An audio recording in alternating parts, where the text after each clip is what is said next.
Treasury department సిస్టంలు hacking కి గురి కావడం ఇప్పుడు సంచలనంగా మారింది. చైనాకు చెందిన ఓ hacker third party service provider ద్వారా ట్రెజరీ కంప్యూటర్లలోకి చొరబడి ఉద్యోగులకు చెందిన సమాచారాన్ని కొల్లగొట్టాడు.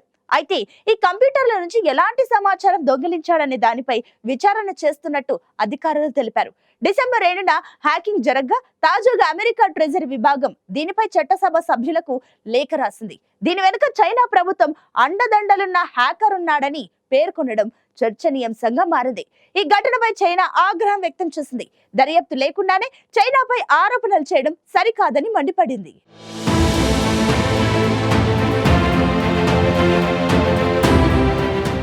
అమెరికాకు చెందిన ఉద్యోగుల వివరాలతో పాటు కొన్ని పత్రాలు హ్యాక్ అయ్యాయంటూ అమెరికా ప్రభుత్వం ఆందోళన వ్యక్తం చేసింది. చైనా ప్రభుత్వం అండదండలున్న ఓ హ్యాకర్ అమెరికా ట్రెజరీ డిపార్ట్మెంట్ కంప్యూటర్లోకి చొరబడి హ్యాకింగ్ కు పాల్పడ్డారని ఆరోపించింది. డిసెంబర్ నెల ప్రారంభంలోనే తన కంప్యూటర్లు హ్యాక్ అయ్యాయని ట్రెజరీ అధికారులు తెలిపారు. తమ దేశపు కంప్యూటర్లలో చొరబడి సమాచారాన్ని దొంగిలించడం పెద్ద సంఘటనగా అమెరికన్ ఏజెన్సీ పేర్కొంది. దీని ప్రభావం ఎంతనేది దర్యాప్తు చేసేందుకు ఫెడరల్ బ్యూరో ఆఫ్ ఇన్వెస్టిగేషన్ తో పాటు ఇతర దర్యాప్తు సంస్థలతో కలిసి పనిచేస్తున్నట్లు తెలిసింది. అయితే అమెరికా ఆరోపణలతో చైనా రాయబార కార్యాలయం స్పందించింది. ఈ ఆరోపణలు నిరాధారమైనవని, తమ ప్రతిష్టను దెబ్బతీసేందుకే అమెరికా ప్రభుత్వం ప్రయత్నాలు చేస్తోందని తెలిపింది. చైనాకు చెందిన హ్యాకర్ ట్రెజరీ డిపార్ట్మెంట్ ఉద్యోగులు ఉపయోగించే సెక్యూరిటీ కీ అందిస్తున్న థర్డ్ పార్టీ సర్వీస్ ప్రొవైడర్ ద్వారా కంప్యూటర్లోకి చొరబడినట్లు చట్టసభ సభ్యులకు ట్రెజరీ డిపార్ట్మెంట్ లేఖ రాసింది. ట్రెజరీ విభాగం భద్రతలో థర్డ్ పార్టీగా ఉన్న బియాండ్ ట్రస్ట్ కంపెనీ రాజీ పడిందని, ఈ సంఘటన తర్వాత నుంచి ఆఫ్లైన్లోనే ఉందని అధికారులు తెలిపారు. హ్యాకర్ ట్రెజరీ డిపార్ట్మెంట్ సమాచారాన్ని ఇప్పటికీ తీసుకుంటున్నట్లు ఆధారాలేమీ లేవని తెలిపారు.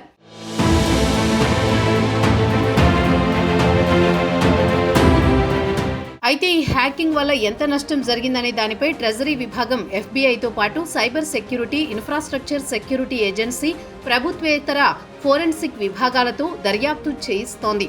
ఇప్పటి వరకు సేకరించిన ఆధారాలను బట్టి ఈ హ్యాకింగ్ కు పాల్పడింది చైనా కేంద్రంగా పనిచేసే అడ్వాన్స్డ్ పర్సిస్టెంట్ థ్రెట్ యాక్టర్ అని అమెరికా అధికారులు భావిస్తున్నారు. ట్రెజరీ పాలసీ ప్రకారం ఏపీటీ చొరబాట్లను భారీ సైబర్ సెక్యూరిటీ సమస్య అని ట్రెజరీ డిపార్ట్మెంట్ అధికారులు తెలిపారు.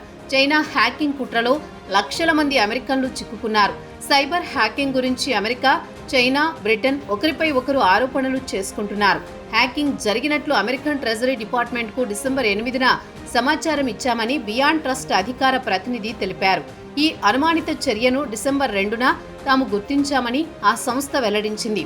అయితే హ్యాకింగ్ జరిగిందో లేదో తెలుసుకోవడానికి తమకు 3 రోజులు పట్టిందని బియాండ్ ట్రస్ట్ కంపెనీ తెలిపింది.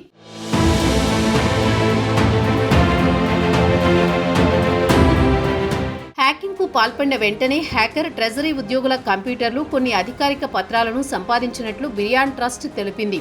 అయితే ఆ ఫైల్స్ ఎలాంటివి, హ్యాకింగ్ ఎప్పుడు, ఎంతసేపు, ఎలా జరిగిందనేది మాత్రం వెల్లడించలేదు. అంతేకాదు హ్యాక్ అయిన కంప్యూటర్లు ఎంత ముఖ్యమైనవనేది కూడా చెప్పలేదు. 3 రోజుల పాటు కొనసాగిన హ్యాకర్ల దాడిలో భాగంగా ఉద్యోగుల అకౌంట్లకు సంబంధించి పాస్వర్డ్లు మార్చడం లేదా కొత్త అకౌంట్లను సృష్టించడం లాంటివి చేసి ఉండే అవకాశం ఉందని బియాండ్ ట్రస్ట్ చెబుతోంది. హ్యాకర్లు డబ్బులు దోచుకోవడానికి బదులు సమాచారాన్ని కొల్లగొట్టేందుకు ప్రయత్నించి ఉంటారని నిఘా సంస్థలు భావిస్తున్నాయి. ఈ సంఘటనకు సంబంధించి మరింత సమాచారాన్ని 30 రోజుల్లోపు అందిస్తామని ట్రెజరీ డిపార్ట్మెంట్ చట్టసభ సభ్యులకు రాసిన లేఖలో తెలిపింది. అయితే ట్రెజరీ డిపార్ట్మెంట్ నివేదికను చైనా రాయబార కార్యాలయం ఖండించింది. హ్యాకర్లు ఎక్కడివారని గుర్తించడం చాలా కష్టమని తెలిపింది. ఈ సంఘటనపై దర్యాప్తు చేస్తున్న సంస్థలు వృత్తిపరమైన, బాధ్యతాయుతమైన వైఖరితో వ్యవహరిస్తాయని తాము భావిస్తున్నామని, సైబర్ దాడుల గురించి ఆరోపణలు చేసేటప్పుడు పూర్తి ఆధారాలతో ఒక అవగాహనకు రావాలని, అంతేకాని ఊహాజనిత ఆరోపణలు సరికాదని చైనా రాయబార కార్యాలయ ప్రతినిధి తెలిపారు. చైనా ప్రతిష్టను దెబ్బతీసేలా పదే పదే ఆరోపణలు చేయడం అమెరికా ఆపాలని, చైనా నుంచి హ్యాకింగ్ ముప్పు అంటూ చేస్తున్న తప్పుడు సమాచారాన్ని వ్యాపింపజేయడాన్ని మానుకోవాలని సూచించారు.